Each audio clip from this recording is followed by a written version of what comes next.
Plugin of the week is the FabFilter Saturn plugin. FabFilter Saturn plugin is a harmonic distortion overdrive kind of plugin. And here I'm going to just turn off the help topics here for a second here so we can kind of see what's going on. So what we have is sort of a distortion unit, a multiband distortion unit, if you decide that you want it to be that way. And it has all the standard FabFilter stuff, including the A/B setup and presets and all of that sort of stuff, the help menu that allows you to get to the manual and all that sort of stuff. Also some of the input-output features and things like that, the mix percentage, and you can also expand the size of the plugin. So I'm going to work with it from this perspective. The basic idea of this plugin, when you work with it, is that it allows you to kind of work with a variety of different distortion characteristics. And so what you'll have here, just from like a starter place, is that you have all of these, I believe it's 15, if I'm not mistaken, somewhere around there, different distortion characteristics that you can add in. You have a drive knob, which determines how much. So when you put this in, it makes the display more red, brighter red as you kind of go. So you can kind of mix in a default percentage. There's also, if you crank in a lot of it, there's a wet-dry control, and this will work within the particular band. You can shut it on or off from here.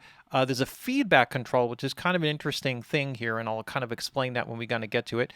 There's a dynamics control, which works from like gating to compression. So if you go to the left-hand side, it'll kind of shut down or gate some of the distortion characteristics, or it will compress the distortion characteristics. And then there's a tone control that works within the frequency band that you work with. So these are basically like a graphic EQ, but they're tone controls. So it's kind of an interesting thing that allows you to really shape what's going on. Now, in addition to all of this, you have a modulation section, which can, by default, when it initially opens up, it will typically open up closed. And when you open it up, then you can add a modulation, and I'll show you how you can kind of do some really, really interesting things with this. Now, on the surface, what something like this is really good for is a way of just kind of taking something, giving it an edge, warming it up without necessarily driving it through a reamp. And this is the power of working with multiband saturation. So what I want to do here is I'm going to start off very simply here just by working with a bass. And so I have a bass sound here.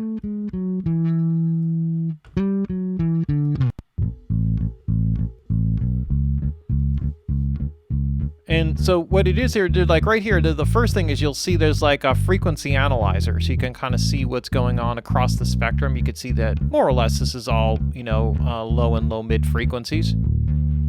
And then I can kind of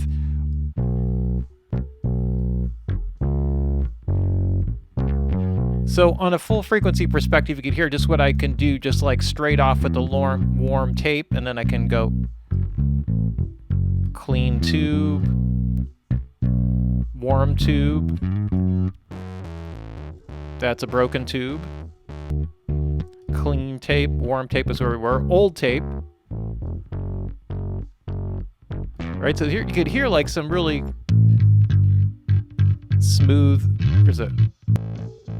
and then you got a little bit more of like a crunchy amp, lead amp. All right, so you could hear the different tonal characteristics from different.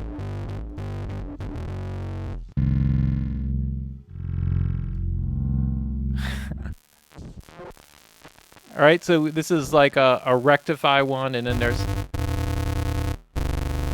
destroy. So you can see how we can kind of take this like to a whole crazy level just with just like the simple aspects of it. But what I want to show you is something that expands on the real power of this plugin. And this comes from the multiband aspect. So as I move the cursor up here to the middle, what I could do is I could split off a band. And this gives me the ability to sort of, for example, just sort of process the low end. So let's just, I kind of like the warm tape here. So let's just take this part of it and focus now on the low end. So I can actually solo up the low end if I want to. And then kind of work with kind of add a little bit of harmonic in there. Let me try a couple different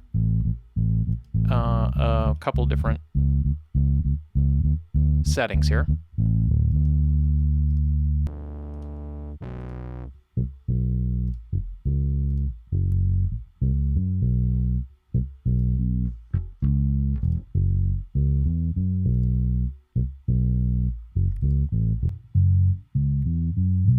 let's go back to clean tube. Now when I bypass it, I'm hearing it full frequency, so that's part of the issue there. So what I'll do is, this will be a better way to go in and out.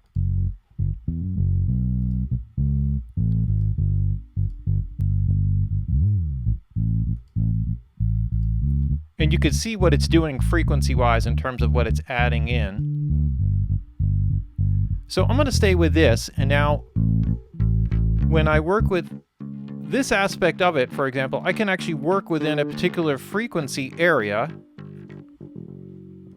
And so now if I select it, so I can actually have a different distortion characteristic for each band. So maybe here what I want to do is I want to get something that is a little bit of a heavier, kind of to bring out a little bit more of what the character or edge of the bass. Whereas this one, right, with this, if I go back to this guy, maybe I want to be a little less heavy-handed with it.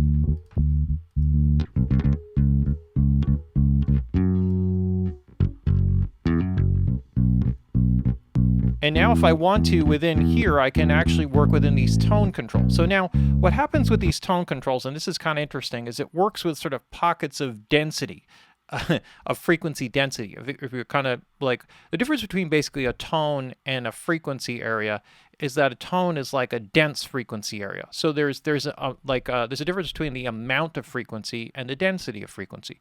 So when you got a tonal character, what you're getting is a density, an increased density in a particular frequency area, and then it kind of comes off and it images really solidly.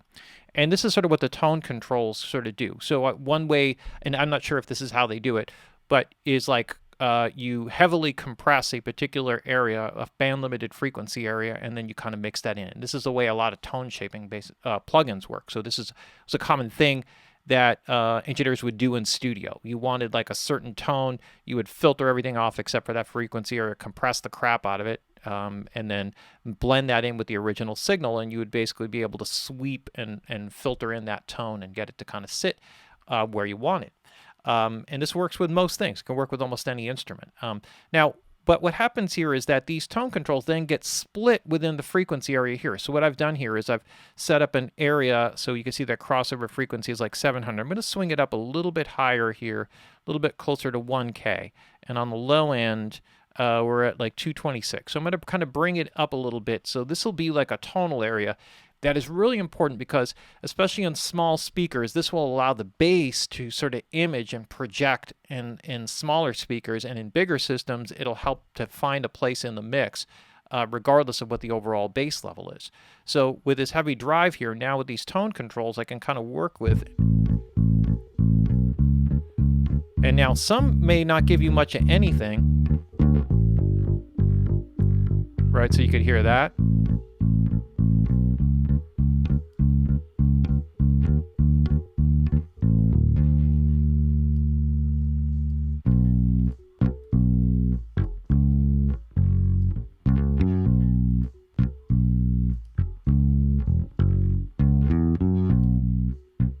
So this is without.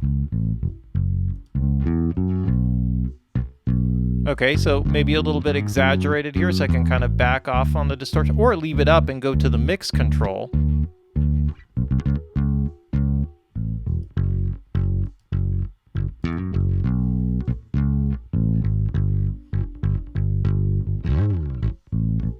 And then here, like going to the top band, this is where I can go to something that is really warm.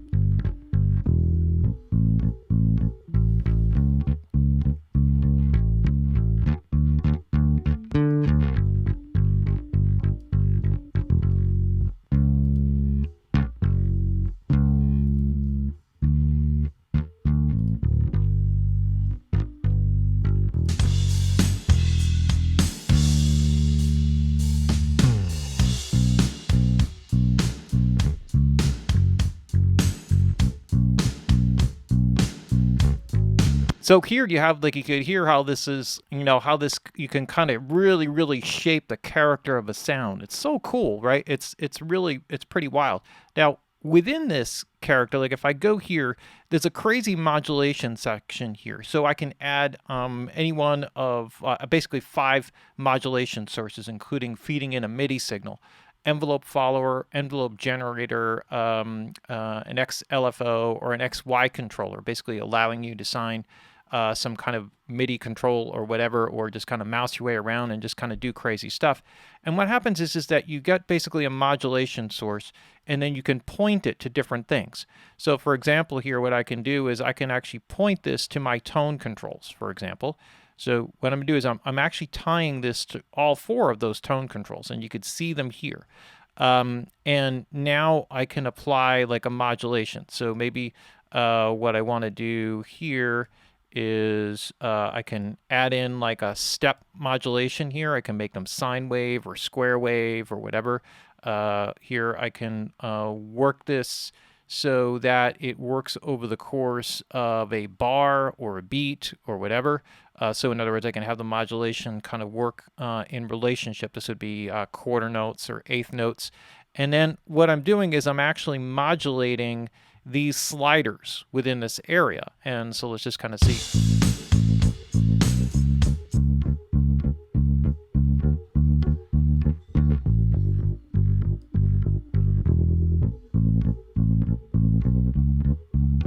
And then I can actually kind of make it more squared off.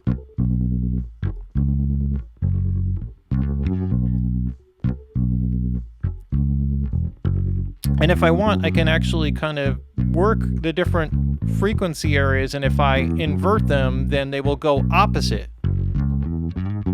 And then I can also work the amounts of individual ones as well.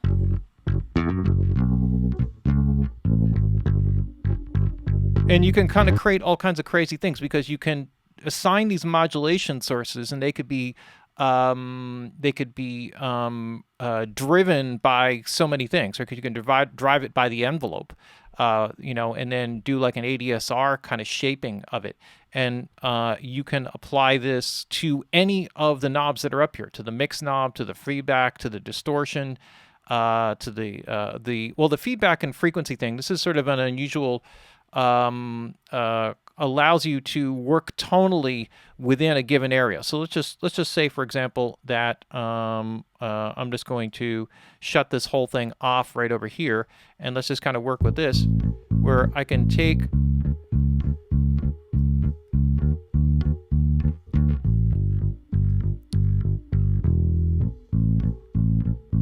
and what I could do is, what I'm doing essentially is I'm feeding back the distortion aspect of this within the band. So it's just like the distortion characteristic.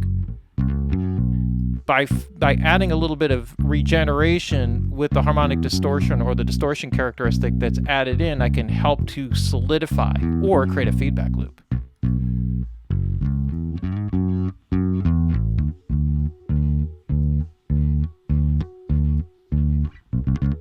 Which helps to enhance that characteristic. So there's just like an incredible amount of crazy control with this when you start to dig into it, and you could really, really tonally shape some things in a very cool way. One other, just working within this, just to kind of give you another idea, like you can sort of get into all kinds of other crazy things. Like this is just like you could actually see here like the separation point of kick and snare. And within this, I can actually work with different things. Like if I wanted to just sort of overdrive, or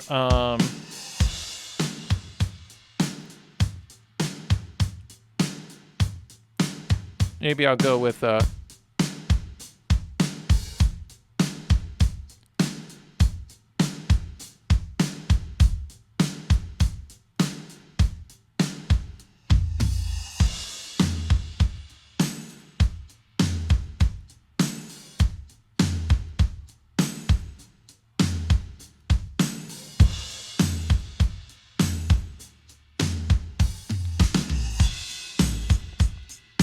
and then here work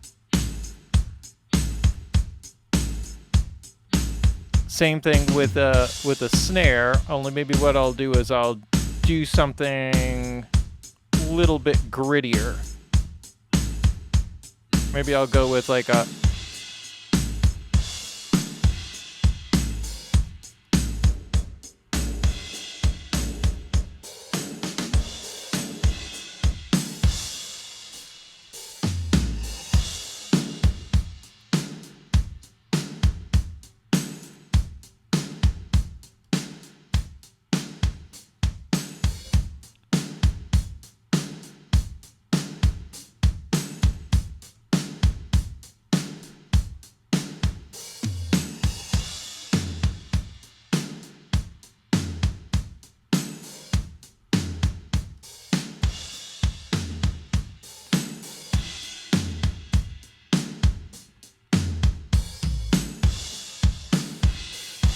So trying to work that balance between muddying it up. And this may be a place where I could put a little bit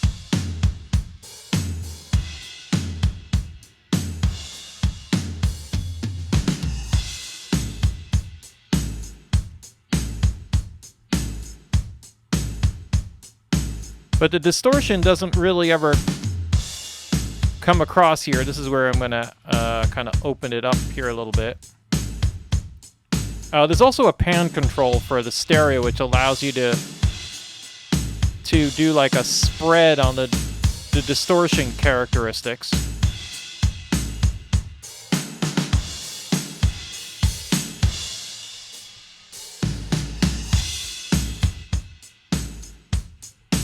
And then, of course, you could take the mix control here and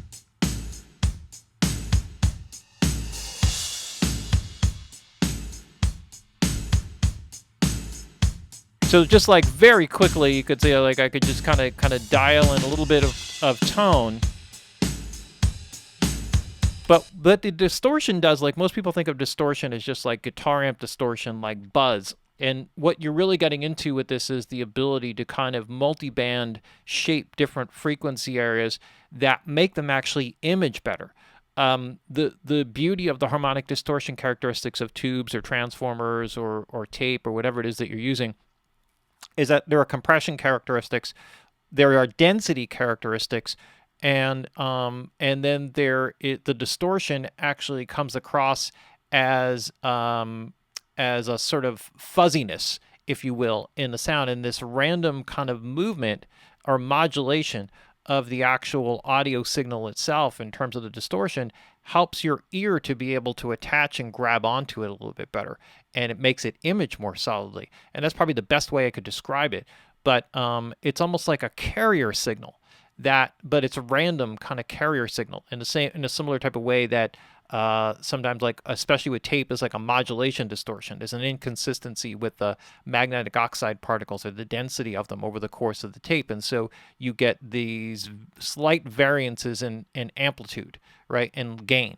And so that modulation, that amplitude modulation, actually is part of the sound that makes it image and add depth, because it acts, and I kind of call it a carrier signal, that's not technically what it is, but what it does is it allows your ear to be able to grab onto it, especially lower frequencies. Because they're so long, it's harder for your ear to grab on and understand them. And that's why working with harmonic distortion characteristics helps to make it shape and your ear to be able to latch onto it better and sets it in a place and makes it image. So it's a little bit of a hard concept to wrap your head around, but this is just a ridiculous plugin for this. And I'm not even going into things where you get really, really crazy, like you heard in the very beginning here, just like some of the different things that you can do in terms of destroying the sound and things that you can kind of mix in. So you could really get crazy from that aspect of it, but you can just plug it up as a simple multi-band kind of thing, and you just have a crazy amount of control in terms of the ability to tone shape individual sections.